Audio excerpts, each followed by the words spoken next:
Hey everybody, hope you're all having a great weekend. The puppies and I are out exploring some trails, so we're having a great day in this wonderful weather. Of course, we love it that it's getting a little cooler. So while we're out here, I thought that I would make a video about the Tahoe 200 ultramarathon race.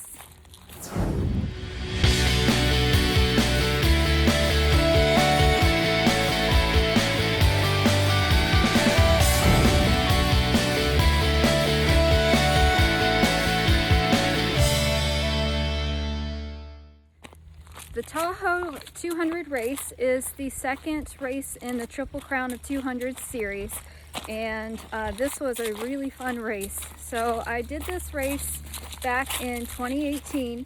I'm a Triple Crowner, so I did all three of them, and so I wanted to give some information about my race experience, a few things to expect, and how the race went in general altogether. So this was a lot of fun. Of the three of them, Tahoe and Bigfoot were pretty neck and neck. I really love those two races. Moab was a lot of fun too, but I would have to say if I could choose, it's hard to pick between Bigfoot and Tahoe because Bigfoot really had some amazing views, but Tahoe did as well.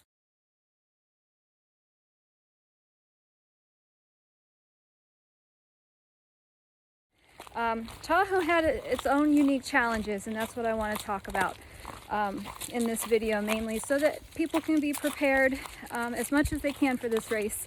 It's a big investment with your money and your time and your training, so I hope that you all can be as prepared as possible. So this is kind of how it went for me.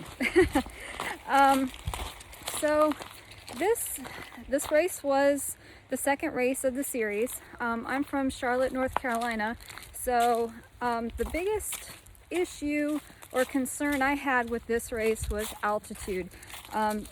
Charlotte sits at 700 feet in elevation, and this race took place between 4,000 and 10,000 feet. So something that I was not used to. I did complete all three races, so this information that I'm going to share worked for me. I know everybody's a little bit different, but hopefully you can get something out of it.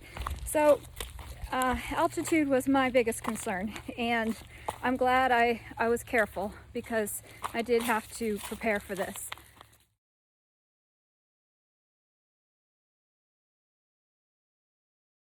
So to prepare for this altitude challenge, I ended up flying into Salt Lake City a few days before the race. I had some friends and family that kind of lived in the area of the race, so I was able to stay with them for a few days and try to acclimate. They were at around 4,000 and 5,000 feet. I did take a night to go in my car up a mountain that was a little bit higher. I stayed at 6,000 feet to get used to acclimate as much as I could.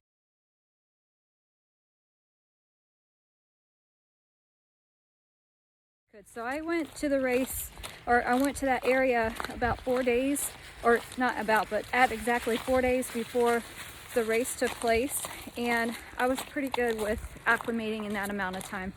I knew the altitude would be an issue, so I ended up bringing a lot of ginger candy. I heard that helped, and that did help me. I had it in my running pack, and I did use that. So you don't stay at 10,000 feet, of course, the whole time. You kind of go up and down, and it varies, but it wasn't until I believe the third day that you really started getting into that altitude. And that's a part of the race. Oh, so I wanted to talk about that. The route of the race. Each year they change the direction. So the direction that we went, the Rubicon, was at the end. I've heard that when it's at the beginning, that's usually a harder route. So keep that in mind and find out which way your race is going. We went the other way. The Rubicon for us was at the end of the race. So that put the majority of our altitude on day 3. Well, at least for me. There was a lot more faster runners than I was, for sure. I had plenty of a buffer time in between the aid stations, but I definitely wasn't in the faster category at all. But that was okay with me, and I wasn't going to place or anything. But that's why it put the altitude challenges a little later on in the race for us. So keep that in mind. Some people are really struggling hard with altitude. I saw one guy get so sick. So if you live in a lower altitude area, please get out there and try to acclimate. If you're used to that already, that's a huge challenge that you can avoid. So keep that in mind. The race, it was such a great experience this whole trip. Lake Tahoe is absolutely gorgeous, and I had never been there before. So you run around the whole perimeter of the lake, and it is just an amazing race. I loved it. I had the easiest time with this race out of the three of them, just because the trail was a lot less technical. The whole race was less technical, and you know, you weren't quite as exposed as you were to Moab, not quite as technical spots to go over rocks and certain cliff areas like with Bigfoot. This was a little more even keel of a race and a route. So, and I found the route a little easier to navigate through as well. So that made it a lot easier and a little more fun. The race started out at a ski resort that is shut down or closed for the season. I had ended up staying with some friends and family for a couple days before the race, but I did park my car and stay where the race was going to start the night before the race. That made it a little bit easier and helpful, and that was at 6,000 feet too, so I was still trying to acclimate. The race starts out, if you're going the direction that we did, starts out with a pretty good climb. I started out slow and steady. I didn't try to race off or go too fast, and that really helped me throughout the race to not get behind, but not get into trouble with, you know, starting out too fast. A rookie mistake, as we've all made, I'm sure. So that is the whole. The start was pretty good. I took my first sleep break at the 50-mile point. They had a sleep station. I took a quick an hour and a half nap there, and then kept going. The next time that I took a sleep break was at the Heavenly aid station, and this was a great place to stop. So also keep in mind, I want to mention that the temperature in this race drastically varied. At least the year that we did it, it was in the 80s during the day, and it dropped down into the mid to low 30s at night. So be prepared with some warm gear, some rain gear, especially the nighttime. So that's why when I got to the Heavenly aid station, it was really nice to get in there and get warm, because it was so warm. They had a whole bunch of cots laid out for all the runners, and you can go in there and get a nice nap before you continued on. So that was really great. So it was great until a person came in that was snoring obnoxiously loud. I got a good solid 3 hours of sleep before he arrived, and then he pretty much cleared out the room. So that's how loud his snoring was, which we thought was kind of funny, because he probably came in to that room completely full of runners, and I bet when he woke up, the whole room was empty. So my point is, you should bring some earplugs. If you want to get some good sleep and you're a light sleeper, please bring some earplugs so you can be ready for that. Of course, at all these aid stations, you can have drop bags, so you don't have to carry it with you the whole time. The race was really good about having your drop bags where you needed them to be by the time you needed them to be, and they were really good about getting them back to the start of the race when the station's closed. So don't worry about that. I know a lot of races that I've done, it has not been so organized like that. So good to keep in mind that they're really on top of that.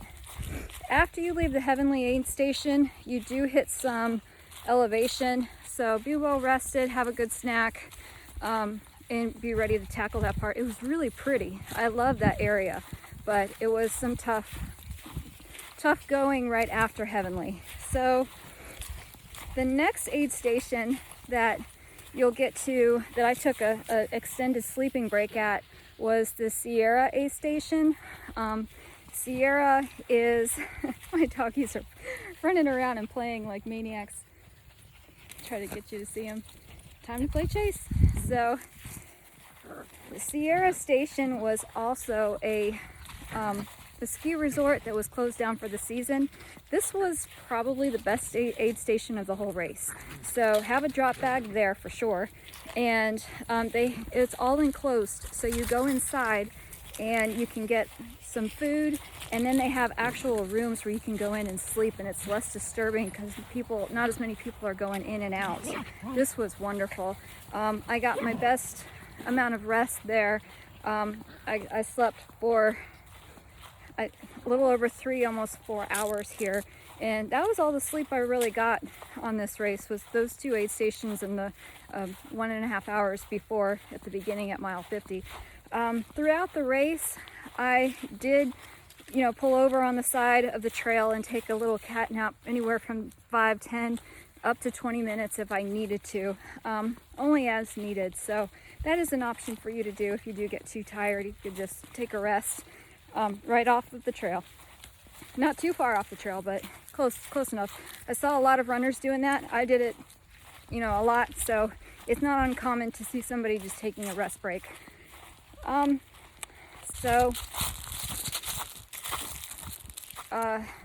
After the Sierra station, you're really going to hit your highest elevation point, where you'll hit some 10,000 feet points. The photographers will be at the top of that to greet you and take your picture, but it's also tough to get there.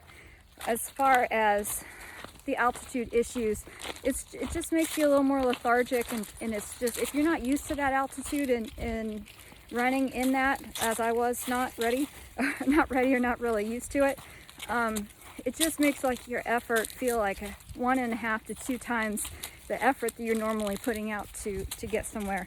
So just keep that in mind. I went slow and steady, and I took it easy because I knew I wouldn't say I was struggling, but I knew it was tough. So I just slowed my pace a little bit, took it easy, and I got through that section just fine. I had my ginger candy. I ended up having a few pieces of that, and I was okay. I tell you this just so that you're aware of that section, and you can kind of plan in your mind to just take it easy through there, so you'll have an easier time through it. Like I said, a lot of people were really struggling pretty bad with altitude, so and altitude sickness can really throw you for a loop. Let's see. This race was just so gorgeous, running around the whole perimeter of the lake. If you've never been to Tahoe, this is a real treat for you to go and do this race, because I just loved it. It was incredible. And then you get to run through a lot of neighborhoods with some high-end houses. It's fun to look at. Just a gorgeous race in general. And the course was really easy to follow. It was a lot of fun. So let me get to the toughest part of this whole race, the Rubicon. Oh my goodness, holy cow. I was not aware of this section before I got to this race. And I'm glad I didn't know, because I didn't know how tough it would be. So the Rubicon section of the Tahoe 200 is a 17-mile section that you go through with a lot of, it's a lot of boulders, but it's like these huge rocks that you can drive your Jeep through. So it's a Jeep course. It's actually a Rubicon Jeep course, and you'll see a lot of trucks and Jeeps out there doing this course. They do respect the runners, but you will be sharing the course. The challenge with this was that it either went straight up or straight down, and it was all covered by a thin layer of dust. It was really fine. So as you were going through the course, it's a huge cloud of dust. You're breathing all of that in. That was tough because you couldn't breathe. You couldn't see very well. And I was going through this course right in the middle of the night. So it was cold, hard to see, and just quite the challenge, I'll tell you. If I had to do this over again, I would do this with somebody. If you have the option or choice, have somebody with you. Unless you've done this before and you kind of know where the route is. I found this section the most confusing, and I did get turned around at one point. So if you can be with a group of people, that would be great, or have a pacer in this section, that would be ideal. I was a solo runner. I did Bigfoot in Tahoe, and I did Moab as well. I didn't have a pacer. So it's doable and you can do it, but it's not easy. Just have someone with you, or follow a group if you can through that section. It was tough, I will tell you, it was tough, and I was so happy to be done with that part. The 17 miles of the Rubicon was the hardest part of the race for me. So be ready for that, have snacks, be prepared to be out there for a little bit longer than you may think, and have some either good navigation skills or someone that can help you out with that. And that would be very helpful. So let's see, after I got through that, it was smooth sailing from there. You're pretty much at the end or close to the end of the race at that point, and it was not too hard at all from that point on, but that section was quite the challenge. Overall, I had an absolute amazing time with this race. If I had to do any of the 3 races again, I would probably do Tahoe, just because it was so much fun. It was a little bit easier as far as technicality, and I really enjoyed myself out there. I didn't really bonk or have any major issues on this race, so it was a smooth time for me, in my experience at least. So as long as you're prepared, you have plenty of gear to handle if it's raining, or when the temperatures drop at night, or when it gets pretty hot during the day. Be sure you're hydrating well and keeping up on calories. And that brings me to the point of food. These races, destination trail races, one of the best things about them is the aid stations, and the food. These aid stations are incredible. The volunteers are fantastic. The food is absolutely great. They sit there and prepare actual meals for you. Quesadillas, hamburgers, soup, anything, pancakes, they give you actual meals to eat while you're doing these races, and they're so helpful and so nice at all these people at these aid stations. It really makes a race, and they were fantastic. I really appreciated all of their help and their support. So you do have the ability and resources to eat very well. Stay up on your calories. If you're not trying to place or rush through this race, it's really nice to embrace all of these amenities with it, and that was really fun. So this was a lot of fun. Loved this race, had a great time. It was fun to explore Tahoe a little bit before the race. If you've never been there, try to take a day or two either before or after to check out the area. It's really cool, and have a fantastic time.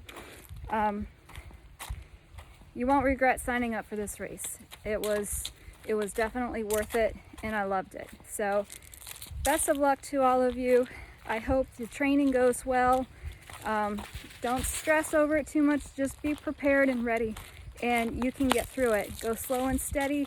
When you run into an issue where you're having a problem, like either getting calories down or rest or not feeling well, take a break. Use these aid stations to have some time to relax, reset, recharge, and get back out there, and you can get it done. I've done it. I've seen others do it, and you guys can too, without a doubt. So just be prepared as much as you can. Expect the unexpected, and have a great time with it. Just really enjoy it. It's fantastic out there. So just enjoy the journey and have a good time. Hope this was helpful. Hope you can get some information out of it that is useful for you out there. If you have any questions about any of the races, feel free to reach out to me. I'm always happy to help if I can, and share my experience with you. I don't have all the answers, but I can tell you what did and didn't work for me and how my experience was, and I'm happy to do that. I do have a book out. When I did this race in 2018, I ended up taking a year off of work. I hiked the entire Appalachian Trail and then did all 3 of these races. If you guys are interested in that journey, feel free to check out my book. It's called Running-Thru, running-thru, like in through hiking, and it's by Stephanie White, myself. So if you want a more in-depth, detailed version of this story, check out the book, and hope you enjoy that. But take care, happy training, and go out and crush it and have a great time, make some memories. Thank you so much.